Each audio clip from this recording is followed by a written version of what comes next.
So hello guys, welcome back to my YouTube channel trade with Alok. आज मैं आप लोगों को 3 स्टॉक दूंगा स्विंग ट्रेड के लिए। ये स्टॉक का होल्डिंग पीरियड होगा 2 to 3 मंथ्स। उससे ज्यादा आपको होल्ड नहीं करना है। 2 से 3 महीने के लिए आपको होल्ड करना है, उससे ज्यादा आप लोगों को होल्ड नहीं करना है। मैं आप इस वीडियो को आप एंड तक देखें, क्या स्टॉप लॉस होगा या फिर क्या टारगेट होगा या फिर क्या उसके पीछे साइकोलॉजी है या फिर क्या टेक्निकल एनालिसिस है जो सपोर्ट कर रहा है। मैं एक एक चीज को आप लोगों को बताऊंगा। तो आप लोग क्या है कि इस वीडियो को एंड तक देखना। सिर्फ टारगेट या फिर स्टॉप लॉस लेके चले नहीं जाना, उसके पीछे का लॉजिक्स को भी समझना बहुत इंपॉर्टेंट है। क्योंकि ये आपको तब पता चलेगा कि कब आपको टारगेट के पहले एग्जिट कर लेना है या फिर स्टॉप लॉस के पहले एग्जिट करना है, या फिर कब आपको है कि स्टॉप लॉस तक वेट करना है या फिर टारगेट तक वेट करना है, या टारगेट के बाद भी आपको रुकना है या फिर अपने स्टॉप लॉस को ट्रेल करना है। आप अगर वीडियो को पूरा देखोगे तभी आपको समझ में आएगा। तो हम लोग अभी सबसे पहला स्टॉक क्या ले लेते हैं, हम लोग जो है यहाँ पे सबसे पहला स्टॉक ले लेते हैं हम, दैट इज इन्फोसिस। ठीक है, पहले हम लोग क्या करते हैं, अपने पेन को स्क्रीन पे ले आते हैं। ठीक है, यहाँ पर देखिए, अब आप लोगों के सामने मैं पहला स्टॉक लेने जा रहा हूँ, दैट इज इन्फोसिस। ठीक है, अब इन्फोसिस को हम यहाँ पे देखिए एनालाइज करेंगे कि यहाँ पे हम बताएंगे, मैं आपको बताऊंगा, जरूर बताऊंगा कि इसका इंपॉर्टेंट लेवल्स क्या है, कहाँ पे बाय करना है और कहाँ पे सेल करना है, या फिर स्टॉप लॉस क्या होगा। देखिए मार्केट में क्या है, ये जो आपको व्हाइट लाइन दिख रहा है ना, इसे हम लोग क्या बोलते हैं, 200 डे ईएमए। ठीक है, इसे हम 200 डे एमआ बोलते हैं, that is exponential moving average. Market में क्या है, ये 200 डे के ईएमए के ऊपर क्लोज करना स्टार्ट कर दिया। देखिए अगर एक दो कैंडल और इसके ऊपर क्लोज होने लगे इस व्हाइट लाइन के ऊपर, तब हमें यहाँ पे क्या करना है, जाके बाय करना स्टार्ट कर देना है। यानी कि हमारा बाय लेवल यहाँ पे क्या होगा, आप मान लीजिए यहाँ पे आपका एंट्री इन्फोसिस में आपका एंट्री लेवल जो है वो 1560 मान लीजिए। ठीक है, आप 1560 या फिर एक रेंज मान लीजिए। मैं सबसे बेहतर बताता हूँ कि आपको एक लेवल से अच्छा है कि आप एक रेंज को डिसाइड करें। ठीक है, देखिए यहाँ पे क्या है, आपको इन्फोसिस में आपका एंट्री पॉइंट मैं यहाँ लिखते जा रहा हूँ, अभी अपने कॉपी में यहाँ पे नोट करते जाइए कि आपका एंट्री पॉइंट यहाँ पे जो है 1550 से लेके 1560 आपका यहाँ पे क्या होगा, एंट्री पॉइंट होगा। ठीक है, चलिए एंट्री पॉइंट हो गया। अब देखिए यहाँ पे क्या है कि इसका होल्डिंग पीरियड कितना है, 2 to 3 मंथ्स। ठीक है, 2 to 3 मंथ्स तक आपको यहाँ पे होल्ड करना पड़ेगा, क्योंकि ये एक स्विंग ट्रेड है। ये कोई मतलब कि ये इंट्राडे नहीं है, ये आपको स्विंग ट्रेड के लिए मैं आपको अपॉर्चुनिटी बता रहा हूँ। तो यहाँ पे हमारा क्या है, 200 डे ईएमए के ऊपर क्लोज कर रहा है, इसलिए हमारे यहाँ पे एंट्री कितना हो जाएगा, दैट इज 1550 से लेकर 1560 के बीच में। और हमारा यहाँ पे पहला टारगेट जो होगा वो होगा 1600। ठीक है, फर्स्ट टारगेट हमारा क्या होगा, 1600। ठीक है, आप यहाँ पे ये भी लिख लीजिए, हमारा यहाँ पे टारगेट जो होगा वो फर्स्ट टारगेट कितना हो जाएगा, दैट इज 1600। ठीक है, और उसके बाद सेकंड टारगेट हो जाएगा, second target that will be 1631। ठीक है, अब सबसे इंपॉर्टेंट चीज क्या है, वो स्टॉप लॉस। अब देखिए हम स्टॉप लॉस कहां पे रखेंगे, देखिए यहाँ पे सबसे बेस्ट एंट्री पॉइंट मैं बता रहा हूं, क्योंकि यहाँ पे स्टॉप लॉस बहुत छोटा हो, दैट इज 1509। ये वाला क्या होगा, आपका स्टॉप लॉस होगा, दैट इज 1509। 1509 को क्या कर सकते हैं आप, एज अ स्टॉप लॉस यहाँ पे ट्रीट कर सकते हैं। तो 1509 क्या हो जाएगा, आपका यहाँ पे स्टॉप लॉस हो जाएगा। 1560 या 1550 से 60 के बीच आपका यहाँ पे एंट्री बनेगा, और आपका टारगेट कितना रहेगा, दैट इज 1600 पहला टारगेट रहेगा, और सेकंड टारगेट क्या होगा, 1631। तो मैं एक बार यहाँ पे डूडलिंग्स को क्लियर करके आप लोगों के लिए बहुत ही एकदम क्लियर वे में यहाँ पे लिख दे रहा हूँ। ठीक है, अब देखिए मैं बता रहा हूँ कि इन्फोसिस में यहाँ पे क्या है, स्विंग ट्रेड बन रहा है। स्विंग ट्रेड बनने पे यहाँ पे आपका एंट्री कितना पे होगा, यहाँ पे एंट्री होगा दैट इज 1550 से लेके 1560 के बीच में आप यहाँ पे एंट्री बना सकते हैं। ठीक है, अब देखिए यहाँ पे आपका क्या एसएल क्या होगा, एसएल हो जाएगा दैट इज 1509 के ऊपर। ठीक है, और सबसे इंपॉर्टेंट क्या है कि आपका टारगेट कितना होगा, दैट इज टारगेट होगा, पहला टारगेट फर्स्ट टारगेट होगा दैट इज 1600। ठीक है, और सेकंड टारगेट यहाँ पे क्या हो जाएगा, दैट इज 1631। ठीक है, अब देखिए कोई भी अगर यहाँ पे 1631 के ऊपर मार्केट अगर क्लोज करना स्टार्ट कर दे, तो आप वहां से क्या कर सकते हैं, अपने एसएल को क्या कर सकते हैं कि ट्रेल कर सकते हैं। ठीक है, एसएल को यहाँ पे क्या कर सकते हैं, ट्रेल कर सकते हैं। ठीक है, चलिए हम चलते हैं फटाक से अपने दूसरे स्टॉक के ऊपर। ठीक है, हम क्या करेंगे, यहाँ पे दूसरे स्टॉक पे चलेंगे, हम देखते हैं यहाँ पे अपने दूसरे स्टॉक पे चलते हैं। हमारा दूसरा स्टॉक जो है वो है कैनफिन होम्स। यह हमारा दूसरा स्टॉक क्या है, कैनफिन होम्स। देखिए अब मैंने यहाँ पे कैनफिन होम्स को क्यों लिया, देखिए मार्केट में क्या है, देखिए ये वाला जो व्हाइट लाइन आपको दिख रहा है ये है 200 डे ईएमए। ठीक है, यही कॉन्सेप्ट, सेम कॉन्सेप्ट। देखिए सिंपल सा है, एक कॉन्सेप्ट को समझिए, उसको बार बार यूज करें ताकि उसमें आपका मास्टरी हो जाए। ठीक है, 200 डे ईएमए के ऊपर क्लोज करना स्टार्ट कर दिया। अब देखिए हमें यहाँ पे क्या है ना, मार्केट कंसोलिडेट करके अगर इस वाले लेवल को निकालेगा तब हम यहाँ पे बाय करेंगे, दैट इज हमारा बाय लेवल हो जाएगा। दैट इज यहाँ पे लिख लीजिए, आपका कैनफिन होम्स में बाय लेवल होगा 1550 से लेके 1556 के बीच में। ठीक है, आप यहाँ पे क्या कर सकते हैं, बाय कर सकते हैं। और आपका टारगेट सबसे इंपॉर्टेंट जो सब आपके लिए वेट कर, जो इसी चीज के लिए आप वेट करते हैं, दैट इज टारगेट क्या है, 16620। और आपका एसएल क्या होगा, देखिए जो नॉन रिस्की ट्रेडर है ना, जो रिस्क नहीं लेना चाहते हैं, ज्यादा, तो वो अपना टारगेट को 525 पे रख सकते हैं। या फिर जो अब क्या है कि जिसके पास फंड की कमी नहीं है, जो अपना रिस्क बहुत ही ज्यादा मतलब कि रिस्क लेना चाहते हैं, रिस्की ट्रेडर है, तो वो क्या कर सकते हैं, अपने एसएल को 490 पे यहाँ पे शिफ्ट कर सकते हैं, या 490 या 489 पे आप यहाँ पे टारगेट को रख सकते हैं, सॉरी एसएल को रख सकते हैं। ठीक है, एक बार फिर से मैं यहाँ पे डूडलिंग्स को क्लियर करके आपको बता दूं, सबसे सारा लेवल्स को अपने अपने कॉपी में या नोटबुक में नोट करते जाए। कैनफिन होम्स में आपका एंट्री, कैनफिन होम्स में आपका एंट्री कहां बनेगा, दैट इज 550 से लेके 556 के बीच। वहीं पे आपका यहाँ पे टारगेट कितना होगा, टारगेट हो जाएगा 620 का, और वहीं पे आपका एसएल कितना हो जाएगा, दैट इज 525 का। जो रिस्की ट्रेडर है वो अपने एसएल को कहां लेके जा सकते हैं, 490 पे ले जा सकते हैं। और अपना टारगेट देखिए, टारगेट अचीव होने के बाद यहाँ पे जो रिस्की ट्रेडर है वो क्या कर सकते हैं, यहाँ से ट्रेल कर सकते हैं। एसएल को आप यहाँ पे क्या कर सकते हैं, ट्रेल भी कर सकते हैं। ठीक है, ये हमारा हो गया सेकंड स्टॉक, और हमारा आज का आखिरी स्टॉक है। तो हम अपने आखिरी स्टॉक के ऊपर चलते हैं। हमारा आखिरी स्टॉक है दैट इज डी मार्ट। ठीक है, एक्सक्यूज मी, हम लोग यहाँ पे क्या करेंगे, अब डी मार्ट को एनालाइज करते हैं। ठीक है, देखिए बहुत यहाँ पे देखिए डी मार्ट का थोड़ा एनालाइजेशन यहाँ पे थोड़ा लेट तक चलेगा, क्योंकि देखिए डी मार्ट में मैं एक इंपॉर्टेंट कॉन्सेप्ट को बताऊंगा।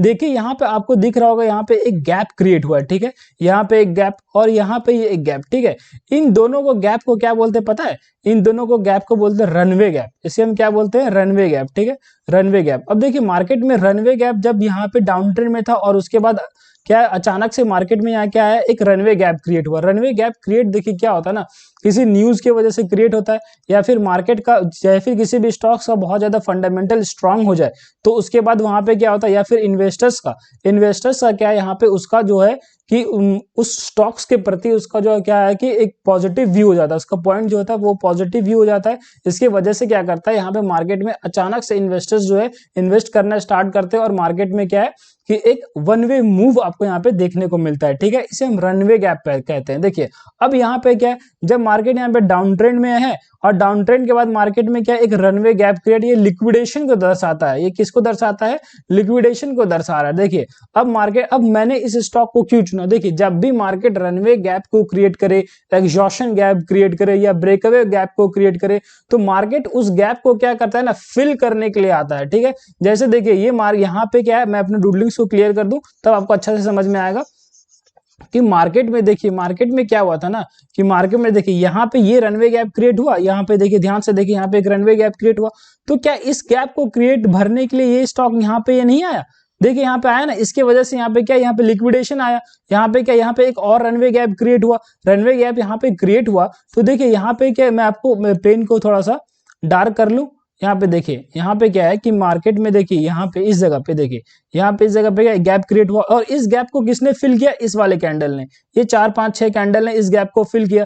अब देखिए यहाँ पे क्या, जब ये गैप फिल हो जाएगा ना इस वाले एरिया पे, यहाँ पे मार्केट थोड़ा सा कंसोलिडेट करेगा। ठीक है, मैं एक बार डूडलिंग्स को क्लियर कर दूं, यहाँ पे क्या है, मार्केट क्या करेगा, यहाँ पे एक बार कंसोलिडेट करेगा। देखिए अब आराम से इसको समझिए, बहुत अच्छे से समझिए, मार्केट किस लेवल पे है अभी, 15,334 के लेवल पे है मार्केट। जैसे ही यहाँ पे इस वाले लेवल ध्यान से रखिएगा, 3320, ठीक है, किस वाले लेवल पे, 3320 पे, यहां से आपको मार्केट क्या है ना, एक स्ट्रेट अवे यहाँ पे घूमता हुआ नजर आएगा, और इस वाले गैप को मार्केट जरूर फिल करने के लिए ऊपर आएगा, मार्केट ऊपर फिल करने के लिए इस वाले लेवल को जरूर आएगा। यही रीजन था मेरा यहाँ पे इस डीमार्ट के स्टॉक्स को सेलेक्ट करने का। ठीक है, अब देखिए, अब इसमें है कि अब आप बोलोगे कि यहाँ पे इसका एंट्री एग्जिट पॉइंट क्या है, देखिए यहाँ पे थोड़ा सा आपको संभल के करना पड़ेगा, कि देखिए आप यहाँ पे देखिए, सबसे पहले मैं बता दूं एंट्री पॉइंट, देखिए एंट्री पॉइंट जो है ना, यहाँ पे आप या तो देखिए मार्केट में क्या अभी 3320 का लेवल मैंने मार्क कर रखा है, अब 3320 के ऊपर,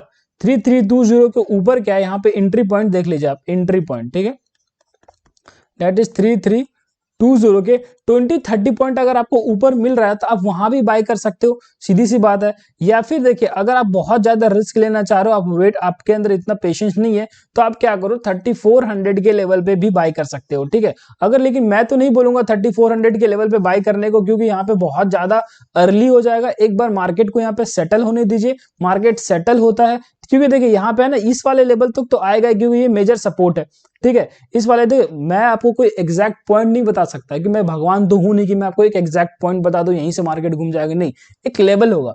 इस वाले लेवल पे देखिए, यहाँ से इस वाले जो ये 50 से 60 पॉइंट का लेवल है ना, अब मार्केट इतना मान लेके चलिए कि एंट्री पॉइंट जो होगा आपका 3320 पे अपने रिस्क कैपेसिटी के हिसाब से इसके ऊपर 50-60 पॉइंट ऊपर भी आप यहाँ पे बाय कर सकते हैं, क्योंकि आपको यहाँ पे होल्डिंग पीरियड कितना है, आपका होल्डिंग पीरियड यहाँ पे कितना है, आपका होल्डिंग पीरियड 2 to 3 मंथ्स है, ये 2 या 3 दिन तो नहीं है, यहाँ पे आपका 2 to 3 मंथ्स आपको होल्ड करना है मार्केट में यहाँ पे अपने फंड को, ठीक है। और उसके बाद देखिए इस वाले गैप को जरूर भरने के लिए मार्केट ऊपर आएगा तो हम यहाँ से एक बाउंस बैक देख सकते हैं, ठीक है। तो बाउंस बैक यहाँ से देखेंगे तो अपना हमारा एंट्री पॉइंट क्या हो गया, चलिए अब हम सब क्या करते हैं, यहाँ पे एंट्री पॉइंट को लिख लेते हैं, ठीक है।